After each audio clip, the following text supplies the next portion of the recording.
Nikiangalia mti, napata taswira ya watu wanaotuzunguka katika maisha yetu. Kama hujuavyo, mti huwa kuna majani, matawi na mizizi.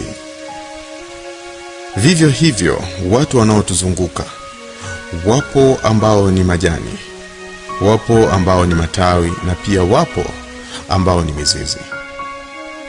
Kuna watu wanakuja katika maisha yetu kama majani kwenye mti.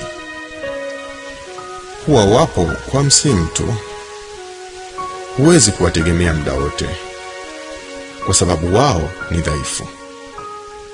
Ila wapo kwa ajili ya kutoa kivuli, hivyo si wa kuwapuuza. Kama yalivyo majani kwenye mti, wapo kwa ajili ya kunyonya chochote kutoka kwako na kuwafanya wapendeze, kisha wachanue maua mazuri. Lakini kuna kipindi cha kiangazi.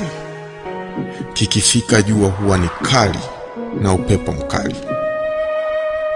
Wao hunyauka na kupeperushwa na upepo, huondoka na kukuacha mpweke. Huwezi walaumu, kwa kuwa hivyo ndivyo walivyoumbwa. Aina ya pili ya watu wanaotuzunguka ni kama matawi kwenye mti. Wao huhimili vishindo kuliko majani. Watakuwa na wewe katika kipindi kirefu katika maisha yako. Ukipata mitikisiko mikali mara 2 au 3, ni rahisi kuwapoteza. Mara nyingi hawa huwa na subira, lakini hali ikiwa ngumu sana hukuacha mpweke. Ingawa wana mshikamano kuliko majani, unatakiwa kuwachambua sana kabla hujawekeza muda wako mwingi kwao.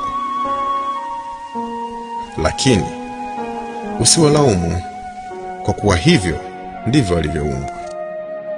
Aina ya tatu ni watu wanaokuja kwako kama mizizi kwenye mti. Ukiwapata hawa, shukuru Mungu. Ni vigumu kuwaona au kuwapata. Huwa hawajioneshi. Kazi yao ni kukushikilia usianguke, uweze kufanikiwa na kuishi maisha yenye afya na furaha tele. Unapofanikiwa, hukutakia mafanikio zaidi. Hukaa nyuma ya pazia, na hawatoi nafasi kwa walimwengu kugundua kuwa wapo kwa ajili yako. Ukipata mitikisiko mikali katika maisha yako, huvumilia na kuishi na wewe hadi mwisho. Chochote kikikutokea, kiwe kibaya au kizuri, wao wapo. Kama ulivyo mti, una majani mengi, matawi mengi, lakini mizizi ni michache sana na ni vigumu kuiona. Tuangalie maisha yetu. Kuna matawi na majani mangapi yanayotuzunguka? Na je, kuna mizizi mingapi? Na swali la mwisho ambalo pia ni muhimu: je, wewe ni nani kwa watu wanaokuzunguka?